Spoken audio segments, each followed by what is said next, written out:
Sing a Donald Lum to that. Welcome. Baruch atah Adonai Eloheinu melech haolam asher kitshanu b'mitzvotav v'tzivanu la'asok b'divrei Torah. Amen. And we are continuing, at least according to how Rashi explained the tradition. There's this literary analysis that is saying all these various short halachot are connected to one another. And that essentially, if you're kind to the bird, right, the bird's nest, etc., you will then merit something else, and then merit something else, merit something else. Okay, so you may want to mute, especially if you're about to sneeze. Okay, here we go. Lo tacharosh b'shor uv'chamor yachtav. You shall not plow with an ox and a donkey together. So we are, again, you might say, dealing with the issue of binary, and making distinctions. And just to go through the Rashi here, lo tacharosh b'shor uv'chamor, and this is analyzed in the tractate Baba Kama in the Talmud.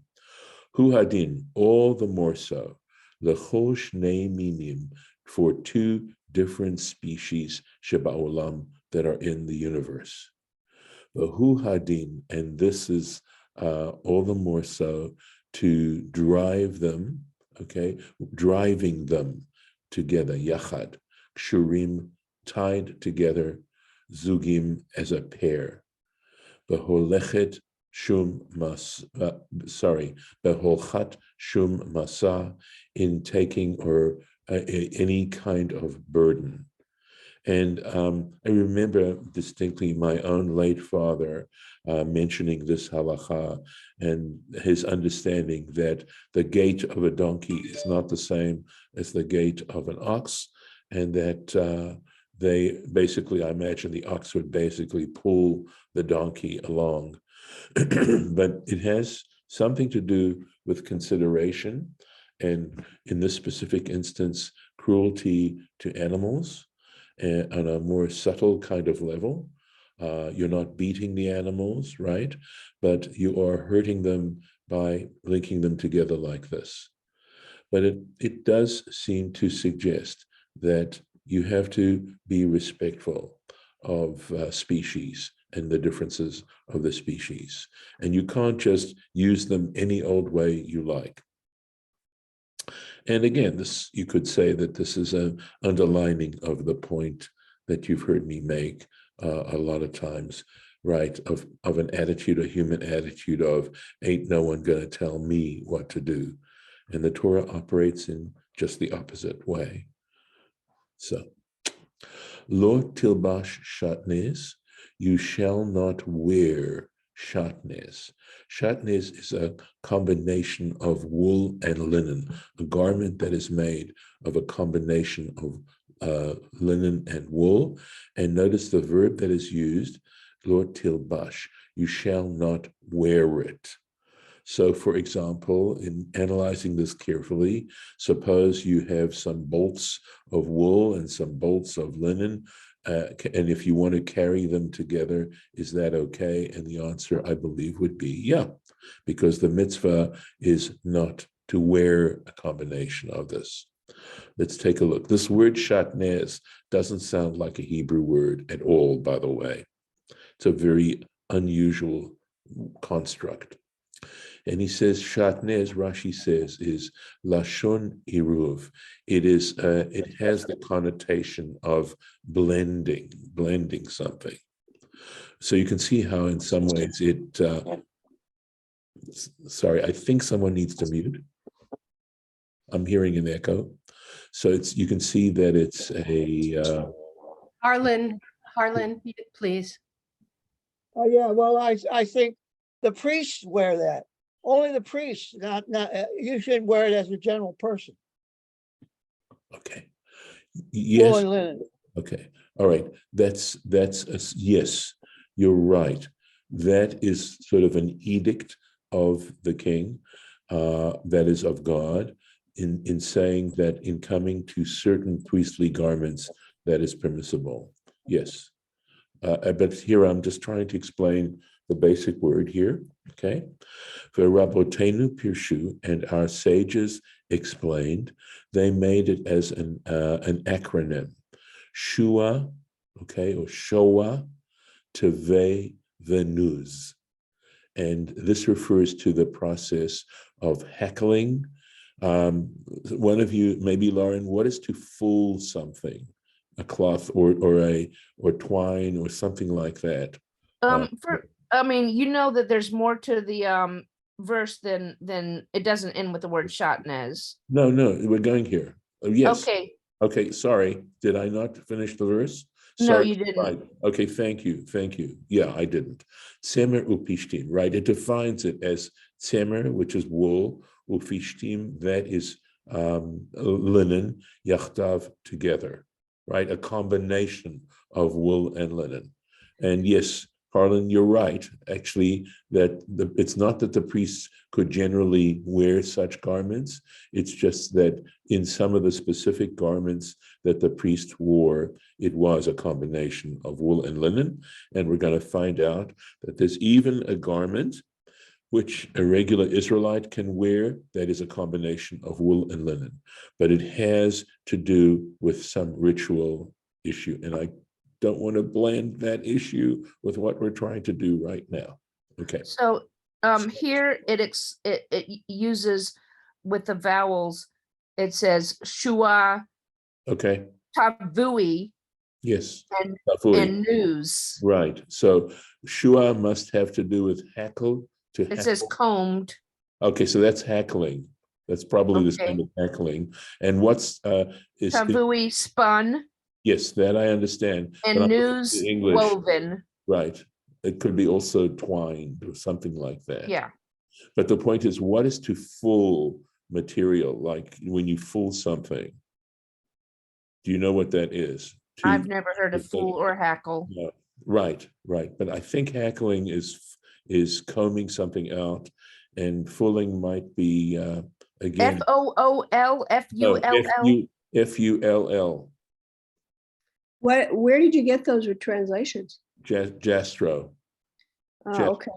Jastro, he's page using 885. And He's he using has, obscure English. Maybe Lauren's English is better. well, it's a more modern. Lawrence English is a more modern translation. Yeah. I just looked up hackle. That's to dress or comb with a hackle. So Yeah. I guess it's a piece of, it's a thing. Maybe it's like combing, like the colonial women used to do with, or combing wool or carding wool. Right, exactly. It has to do with preparing the raw material so that you can then spin it or weave it or something, right? It's got to do with the preparation of raw material, such as gather or pleat, so as to make a garment full. And okay, that's in a later process though. That doesn't sound like this early. Right. Well, yeah, that's what there's whatever. There was a definition for full. Well, mine ULL. says woven. When you weave, you are gathering it together. Yeah. But which one was spin? Weaving. Lauren, which of your words meant spin? So The middle one. yes. Fold. Tavai. Tavui, it says. Tavui. Tavui. Right. Because there's somewhere in the Torah where they or in Rashi or somewhere where they talk about the women preparing cloth for the Mishkan, and some of them had the skill of being able to do that while the wool was still on the animal. Right. It was the rams. Remember, I think it was the rams, the hair on the rams. That is the Ma'odamim. Right. I believe that's what it's referring to. Right. That they had that skill that while it was still on the animal, they could do it. The point, though, is that we have here, these words are referring to some way of preparing either wool or linen. I mean, we know that from a flax plant, you have to beat it, you have to dry it out, and then you have to comb it out, et cetera, et cetera. Same thing with wool. I have a feeling that fulling has to do with wool. I just have a feeling. I'd have to research it. Okay. So, and Mine has the parenthetical explanation that the rabbis are saying that the prohibition applies only to materials combed, spun, and woven together. So I guess if there's a way to combine those materials without those three processes, that it's, legitimate to wear them. Yeah, it's Like if you had a piece of linen sewn onto, next to a piece of wool. that wouldn't- Unless it's like not eating chicken with milk.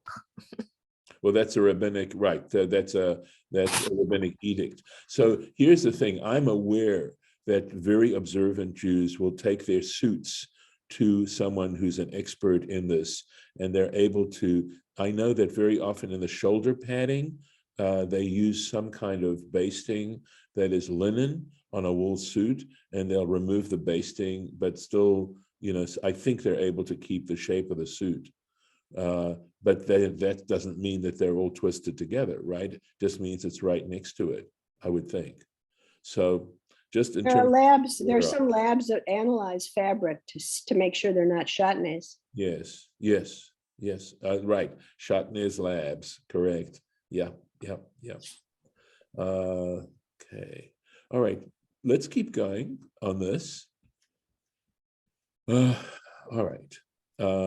Next halacha. So we've got these what appear to be unrelated halachot, but they all have, at least in this particular issue, we do see some connection. Now, the very next verse says, "Gedilim ta'aseh, you shall make for yourselves fringes al arba kanfot." And I'll try not to forget to finish the verse now. Kesutcha, of your garment, asher techaseba, with which you cover yourself. So what is interesting is we've just read this law about not combining wool and linen, and then the very next verse says, you shall make fringes. And so Rashi's going to tell us that there's a very traditional understanding that it's as if, because these two verses come right next to each other, it's as if there's a little word but that is understood after this. In other words, when it comes to making a talit, right? We know this is referring to what we call, at least nowadays, we use the talit katan, that you can, in fact, have a combination of the two. So, whether a cotton, and whether or not this applies only to linen. So let's say that you have that the shirt itself of the arba kanfot is made out of linen, but you can make the fringes out of wool. It's, as you'll see, Rashi's going to tell us, Gdilim ta'aseh, you shall make for yourselves fringes. So for yourselves, you can make fringes, understanding the sentence, right? So that although we have that initial prohibition, this comes to allow it, okay? So he says, you shall make for you af min haklilayim, even from a combination of two different species, i.e. of wool and linen. L'chach samchan hakatuv. And this is the reason, the significance of why this verse follows the previous one. It's a relatively famous interpretation of these two verses. Ki yikach ish isha. So, if please understand, I'm sorry I have to do the sort of apologetics beforehand. This is, of course, referencing a time back then when, and the status of men and women, etc., etc. So, see it for whatever it is, and we'll see. Ki yikach ish isha. If a man takes a woman, in other words, if a man is married to a woman, marries a woman, uva elaha, and he is intimate with her. It means he comes to her, usnea, and he hates her. So in other words, it means this uva elaha is a euphemistic way of saying is intimate with her, right? So Rashi here, uva eleha v'usnea, right? So for, and so in other words, in the end of it. In other words, initially he didn't hate her to begin with. He only started to hate her after he was intimate with her. That's the point that Rashi wants us to understand here. Okay. V'sam la alilot dvarim, And he literally means he places upon her or to her false charges, words that are false charges. Or if they're not false, at least they're insulting words. And we'll see, okay, v'hotzi aleha shem ra. And he basically, he slanders her. He says, he gives her a bad name, right? The Amar, and this is how he's doing it. The Amar, and he says, Et ha'isha, this woman, hazot, lakachti, I took as a wife.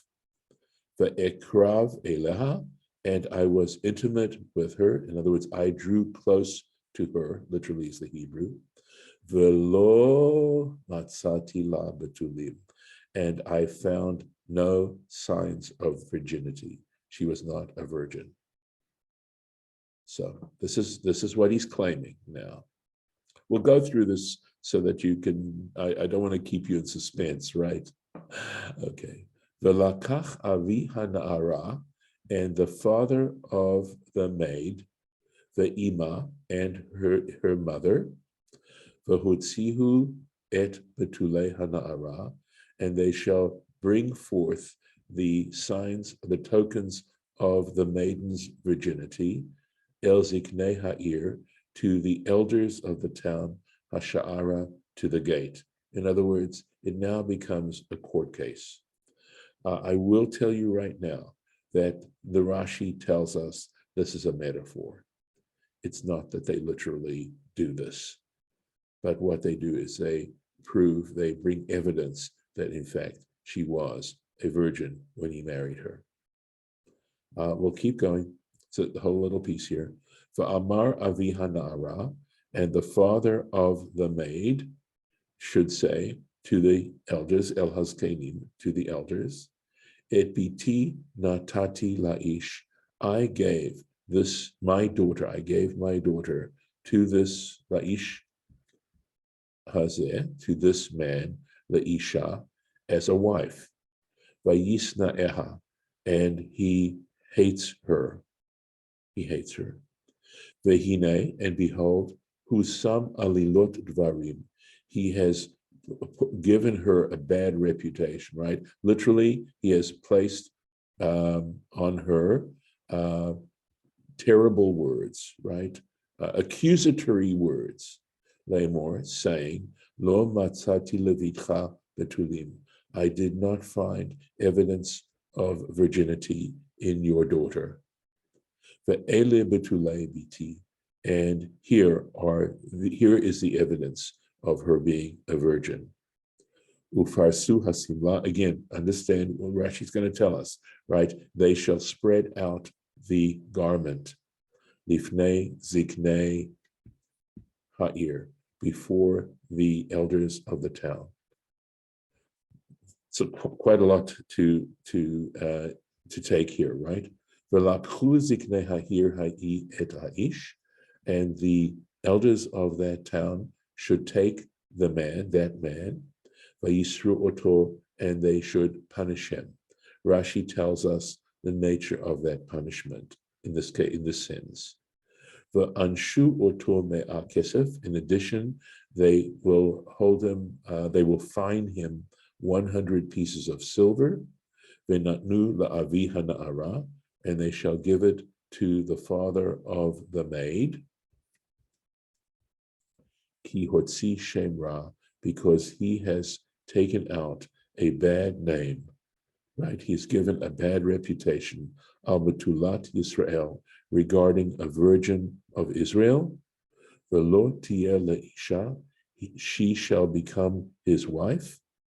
This part, of course, is interesting, right? Why she would want to be the wife of a man who hated her, but we're just looking at the verse as it stands. Lo yuchal lishalcha kol yamav. He will be unable to divorce her all his days. He will never be able to divorce her. It goes on now to say, but if those were true, if in fact it was true, what he said, but I'll leave that for the moment because we've covered quite a bit of territory right now. We may have to leave this for next year, or you'll just look it up. All right. Let's go back here. As I said, we've covered a lot of territory. Okay. Make sure. Rashi of 13. Okay. Did I go past it already? I don't know. Let's Go see. to- Yeah, no. I hear you. Here's the 13. Here it is. Uva eleha usnea, right? He came, he was intimate with her, and he hates her. Okay, we said that, right? So forth. That's, in other words, initially he didn't, but now he does. V'samla alilat tavrein, and he places on her this accusation, right? Aveira goreret aveira. So here we go. One iniquity, one sin carries another, drags another in its train. Avar al lo tisne. He contravened, right, the mitzvah that says you shall not hate, right? In Leviticus 19, right, it says you shouldn't hate a person in your heart, and he did this. Sofu lavo lidei lashon hara, and that alone now, in end, he now comes to bad mouth, right? He's now engaged in slander. So the hatred that he was doing has now caused him to open his mouth, and now he's guilty of slandering. He was originally guilty of hating. Now he's guilty of slander. Et ha'isha hazot, this woman. Mikan she'ein omer davar ela bifnei ba'al din. Okay, so as I understand this, it means the implication is, because he says this woman, right? You do not say, or he doesn't say anything, but except in a court situation, right? In the presence of the litigant. So this is because the Torah is telling you what he should do here. And it's saying here, he can only, now that this is all happening, he's now having to report the case in front of the judges. And in that case, this is acceptable. It's not that we want people to go around bad-mouthing, but if you have litigation and there are things that have to be said, that you need the truth, right? Okay. Then we were saying that the father and mother of the maid, right? I'm going to say gidulim haraim. So it says, if in fact they raised her to be promiscuous, right? It's implied, but they raised her. Haraim, these bad behaviors, yitpazu aleha, let them be shamed regarding her, right? Because they didn't raise her properly. Okay, that's if it's the truth, right? For Amar Avihav Na'ara, and the father of the maid, you're going to love this, okay? You're going to love this Rashi. Melamed she'ein reshut leisha. This teaches you that that a woman is not permitted ledaber bifnei ha'ish, that to speak in the man's presence here. Now, I think this is referring, of course, to the court situation here. I am not going to try and defend this. If you want to comment, I'm just giving you the information, right? I'm obviously, for me personally, I'm going to have to try to understand this, feel a need to understand, is there some way that this can be understood in a way that doesn't sound the way it's sounding? Okay. At any rate, that's what it's saying. Onwards, uparsu hasimla. Okay, this is where Rashi explains, right? They should spread out this cloth, this garment. Hare ze mashal, right? He says this is a metaphor. Mechavrin, they clarify, they make it very clear. Hadvarim all what's going on. In other words, they extract the truth. They say exactly and clearly, kasima, just as the garment which we understand would have these signs. That's how it's to be understood. It should be as clear as a garment might be in that case. It says they punish him, right? They punish him. Malkut. These are stripes. Malkut means he's beaten. He's beaten. I will tell you that punishment is considered to be equivalent to a capital offense, a capital punishment. And it's treated, some of the laws regarding capital punishment apply also to Malkut. Okay, so that's as far as we got. That's all the time I have for now. And I will have to keep you in suspense. If God allows us to do this next year, we will continue here. And that is if this case is true, if it's true, in fact, that this accusation he's brought is in fact the truth. So I'm going to stop the share.